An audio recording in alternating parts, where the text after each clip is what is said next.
नमस्कार, नवीन व्हिडिओमध्ये तुम्हा सर्वांचं खूप खूप स्वागत करते। आज आपण जे बॉलपेनचे जे टोपण असतात ते वायफरला लावल्यानंतर त्याचे काय फायदे या ठिकाणी होऊ शकतात हे तर बघणारच आहोत, पण त्याचबरोबर काही महत्त्वाचे युजफुल टिप्स आणि ट्रिक्स देखील मी तुमच्यासोबत आज शेअर करणार आहे, ज्या की तुमच्या रोजच्या कामामध्ये खूप कामी या ठिकाणी येऊ शकतात आणि तुमची पैशाची बचत देखील या ठिकाणी होऊ शकते।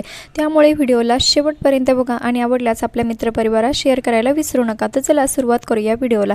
या ठिकाणी आपली पहिली टिप्स आहे ती म्हणजे आता आपल्याकडे बरेचदा काय होतं, फर्निचर असतात आणि अशा वेळेस फर्निचर कितीही क्लीन ठेवले आपण तरीही लहान मुलं जर घरामध्ये असेल तर असे नेल पेंटचे किंवा लिपस्टिकचे कुठलेही डाग जे आपल्या फर्निचरवरती लहान मुलं करत असतात। आता सर्वांच्याच घरी लहान मुलं असतातच आणि बघू शकतात आपले जे महागडे फर्निचर असतात, दरवाजा असो, कपाट असो किंवा अदर कुठलाही फर्निचर लाकडाचं किंवा फ्रीज वगैरे असो, अशा ठिकाणी हे लहान मुलं नेल पेंट किंवा जे लिपस्टिक वगैरे असे डाग करत असतात आणि हे जे डाग आहे ते सुकल्यानंतर त्याला कितीही धुतलं कितीही पुसलं तरी ते निघत नाहीत।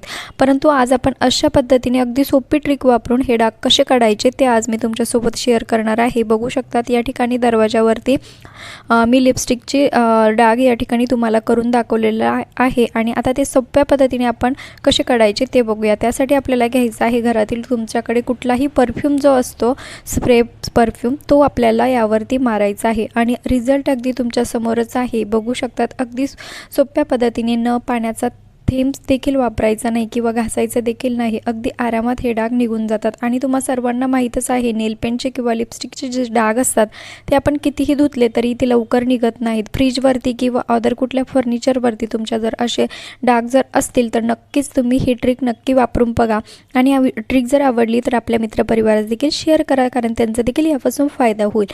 त्यानंतरची आपली दुसरी टिप्स आहे ती म्हणजे दुधासाठी। आता काय होतं की आपल्या महिलांना खूप सर्व कामे असतात, सकाळी उठल्यानंतर त्यांना दूध देखील तापवायचं असतं, परंतु बाकी देखील खूप कामे करायची असतात आणि अशा वेळेस आपण दूध तर तापायला ठेवतो, परंतु त्याकडे अचानक जर लक्ष केंद्रित झालं तर हे दूध उतू जाऊन खाली जातात आणि त्यामुळे आपलं काम देखील खूप वाढतं। पण तुम्ही जर अशा पद्धतीने दूध ज्यावेळेस तापायला ठेवतात त्यावरती जर कुठलाही चमचा किंवा काही जर अशी वस्तू जर ठेवली तर नक्कीच तुमचे जे दूध आहे ते उतू जाणार नाहीत आणि तुम्ही आरामात दुसरी कामे करू शकतात। बघू शकतात आता मी कुठेही गेली किंवा बाकी जर अदर कामं करत राहिली तर हे दूध बिलकुल उतू जाणार नाही आणि त्यामुळे जे किचन खराब होतो तो देखील खराब होणार नाही। आय होप की तुम्हाला ही पण ट्रिक आवडली असेल।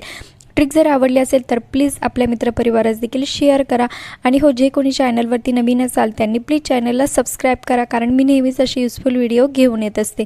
बघू शकतात अगदी सोपी पद्धत आहे, नक्की वापरून बघा, जेणेकरून तुमचे जे दूध उतू जर जात असेल ते जाणार नाही आणि कितीही गॅस फुल असेल तरीही दूध जे आहे ते आतमध्येच पातेल्यात उकळत राहतं, खाली बिलकुल जात नाहीत। नक्की ट्राय करा आणि हो, तुम्ही हा व्हिडिओ कुठल्या गावातून किंवा शहरातून बघत आहात ते देखील मला कमेंट्स करून नक्की कळवा, जेणेकरून मला कळेल की माझा व्हिडिओ कुठे कुठे पोहोचला ते। त्यानंतरची आपली दुसरी आणि महत्त्वाची जी टिप्स आहे ती म्हणजे वायफरसाठी। आता आपल्याकडे मोठे वायफर तर असतातच, परंतु काय होतं आपल्या घरामध्ये अशा काही जागा असतात छोट्या छोट्या की ज्या ठिकाणी जे मोठे वायफर असतात ते बिलकुल जात नाहीत आणि त्या ठिकाणची जागा आपण स्वच्छ देखील करू शकत नाहीत आणि त्या ठिकाणी खूप सर्व कचरा देखील जमा होतो।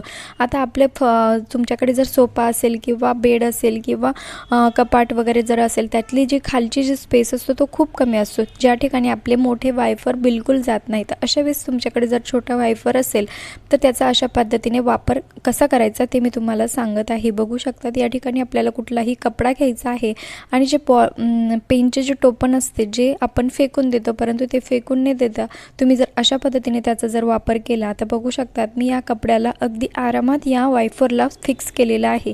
आता हे निघणार देखील नाही आणि एका पेनच्या टोपणामुळे आपले काम अगदी सोपे या ठिकाणी झालेले आहे। त्यासाठी बाजारातून कुठली नवीन वस्तू देखील खरेदी करायची गरज नाही आहे। आता हा जो कपडा आहे तो अगदी थोड्या प्रमाणात आपल्याला ओला करून जर घेतला आपण तर तुमच्या सोफ्याखालची काही धूळ असेल किंवा इतर कुठली छोटी छोटी जागा असेल ज्या ठिकाणी मोठं वायफर तुमचं जर जात नसेल तर अशा ठिकाणी तुम्ही ही क्लिनिंग करू शकतात।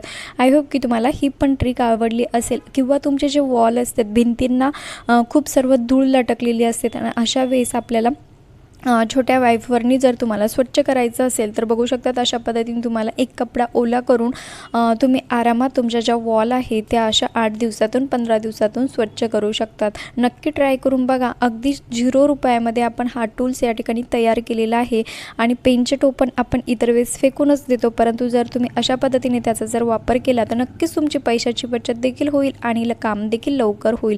बघू शकतात आहे का नाही मजेदार ट्रिक आवडल्या असेल तर प्लीज लाईक करा, सबस्क्राईब करा.